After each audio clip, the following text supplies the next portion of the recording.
नमस्कार। आज हम एक ऐसी कहानी की तह तक जाएंगे जो किसी क्राइम थ्रिलर जैसी लगती है पर बिल्कुल सच है। भारत के आधुनिक इतिहास का एक बेहद नाटकीय और खौफनाक चैप्टर।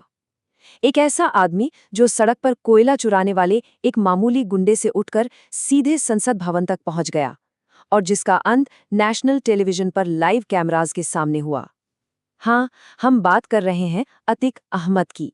आइए इन तथ्यों के जरिए इस पूरे साम्राज्य के बनने और फिर ताश के पत्तों की तरह बिखर जाने की कहानी को डिटेल में समझते हैं। भाग 1 द लाइव टीवी असैसिनेशन। चलिए सीधे उस खौफनाक रात पर चलते हैं। 15 अप्रैल 2023 रात के करीब 10 बज रहे थे। जगह थी प्रयागराज का कुलविन हॉस्पिटल।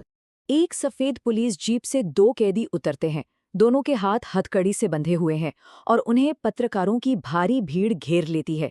ये थे अतीक अहमद और उसका भाई अशरफ। और फिर सिर्फ 9 सेकंड। जी हाँ, सामने दिख रहा ये नंबर कोई आम आंकड़ा नहीं है। ये वो 9 सेकंड है जिसमें नेशनल टेलीविजन पर 18 राउंड गोलियां चली। बस इन्हीं 9 सेकंड्स में 40 साल पुराने एक खौफनाक माफिया साम्राज्य का हमेशा के लिए अंत हो गया। लेकिन गोलियां चलने से ठीक पहले अतीक के आखिरी शब्द क्या थे? उसने कहा था, नहीं ले गए तो नहीं गए। एक पत्रकार ने पूछा था कि वो अपने बेटे असद के जनाजे में क्यों नहीं गया, तो उसका ये रूखापन भरा जवाब था। और इन शब्दों के निकलते ही पत्रकारों के भेष में आए 3 शूटर्स ने पुलिस का घेरा तोड़ा और बिल्कुल करीब से गोलियां दाग दीं। पर सवाल ये उठता है कि बात यहाँ तक, यानी एक लाइव असैसिनेशन तक पहुंची कैसे? भाग 2 फ्रॉम कोल टू कार्टेल। आइए इसके फ्लैशबैक में चलते हैं और तथ्यों पर गौर करते हैं कि आखिर कैसे एक आदमी हथकड़ियों में बंधा हुआ इस तरह मरा जाता है। कहानी शुरू होती है 1979 में। 17 साल का अतीक 10वीं क्लास में फेल हो चुका था, पर उसे इसकी परवाह कहाँ थी। उसने मालगाड़ियों से कोयला चुराना शुरू कर दिया। देखते ही देखते 1980s के दशक तक वो रेलवे ठेकेदारों से जबरन वसूली करने लगा और 1985 आते आते वो उस दौर के सबसे खूनकार अंडरवर्ल्ड बॉस चंद बाबा का सबसे खतरनाक और भरोसेमंद शूटर बन चुका था। अपहरण और रेंगदारी, ये सब उसके रोज का काम बन गया था। पर कहानी में ट्विस्ट आता है 1986 में। यूपी में पहला गैंगस्टर एक्ट लागू हुआ और पुलिस ने अतीक को धर दबोचा। सबको लगा कि अब इसका एनकाउंटर तय है। पर तभी दिल्ली से एक बेहद रसूखदार नेता का फोन सीधे इलाहाबाद के पुलिस चीफ के पास आता है। कहा जाता है, वो लड़का हमारा है, उसे कुछ नहीं होना चाहिए। और नतीजा, दोपहर होते होते अतीक आज़ाद घूम रहा था। इस एक फ़ोन कॉल ने अतीक को एक बड़ा सबक दिया। अगर कानून से बचना है तो कानून बनाने वाले सिस्टम का ही हिस्सा बनना पड़ेगा। और यही सिस्टम का हिस्सा बनने की भूख 1989 के चुनावों तक जा पहुंची। यहाँ मुकाबला था सीधे गुरु बनाम चेला। चंदा बाबा ने चुनाव लड़ने का फैसला किया और अतीक को टिकट देने से इनकार कर दिया, तो अतीक निर्दलीय खड़ा हो गया। नतीजे आने से कुछ ही दिन पहले सड़क पर एक भयानक खूनी झड़प हुई और अतीक की बंदूकों ने उसके अपने ही बॉस चंदा बाबा को सरेआम छलनी कर दिया। हैरानी की बात तो ये है कि इसके कुछ ही दिन बाद अतीक अपना पहला एमएलए चुनाव जीत भी गया। भाग 3 द बाहुबली पॉलिटिशियन। सड़क का गुंडा अब माननीय अतीक अहमद बन चुका था। राजनीति की ढाल मिलते ही इसने किस तरह का आतंक मचाया, चलिए उसे देखते हैं। रेलवे स्क्रैप के पूरे बिजनेस पर इसका एक छत्र राज हो गया था। इसकी ताकत का अंदाजा सामने इस 120 के आंकड़े से लगाया जा सकता है। 1990 के दशक में अतीक के पास 120 से ज्यादा शार्प शूटर्स की एक पूरी प्राइवेट आर्मी थी। ये कोई मामूली बात नहीं है। बिना इसकी इजाजत के किसी ठेकेदार की हिम्मत नहीं होती थी कि वो टेंडर का फॉर्म भी भर दे। इसका बेखौफ रवैया इन घटनाओं से साफ होता है, चाहे वो 1995 का वो मशहूर गेस्ट हाउस कांड हो या फिर 1996 में व्यापारी अशोक साहू के दिनदहाड़े हत्या, जिसे अतीक के भाई अशरफ ने अंजाम दिया। सबसे चौंकाने वाली बात क्या थी? सरकारी कागजों में उस वक्त अशरफ मीलों दूर एक जेल में बंद था। इन लोगों ने पूरा का पूरा जेल अटेंडेंस सिस्टम ही खरीद लिया था। अशरफ की जगह जेल में कोई और हाजिरी लगाता था और असली अशरफ बाहर खुलेआम गोलियां चला रहा था। विरोधाभास की चरम सीमा देखिए।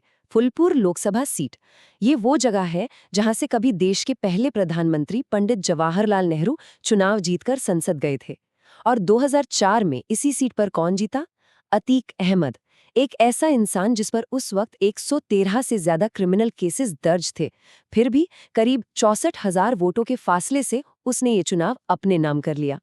भाग 4 पीक ह्यूब्रिस एंड मर्डर्स।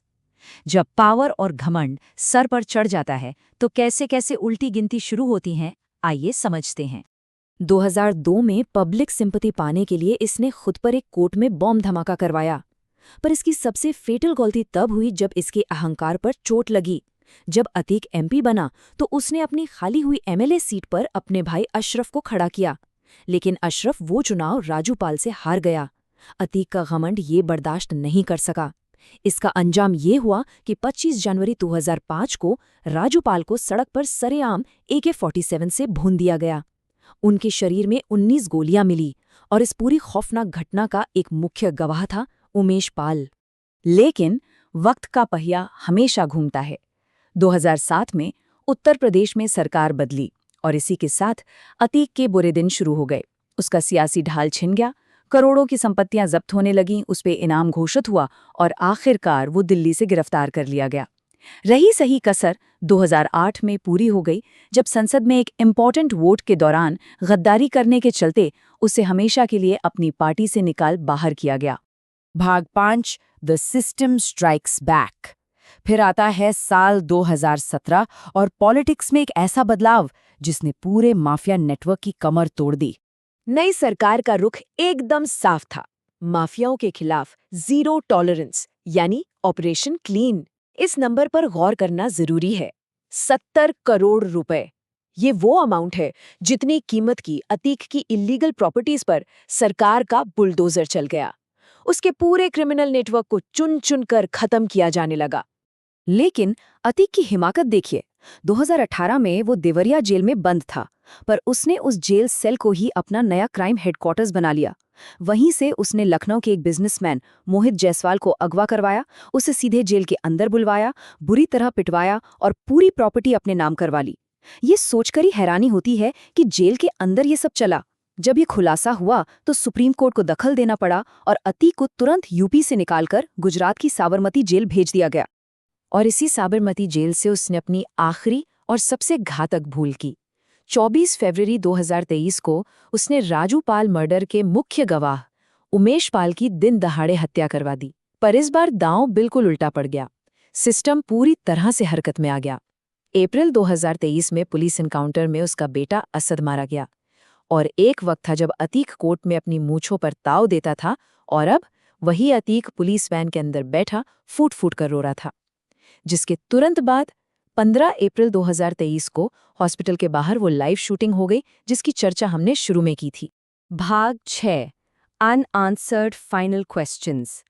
4 दशकों के इन सारे तथ्यों को देखने के बाद अब हम वापस उसी हॉस्पिटल की रात पर आते हैं जहां कुछ बड़े सवाल छूट गए हैं।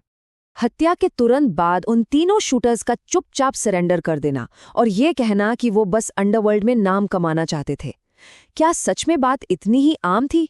क्योंकि अतीक ने कई बार खुलेआम धमकी दी थी कि वो बड़े नेताओं, बिल्डर्स और करप्ट अफसरों के सारे राज खोल देगा।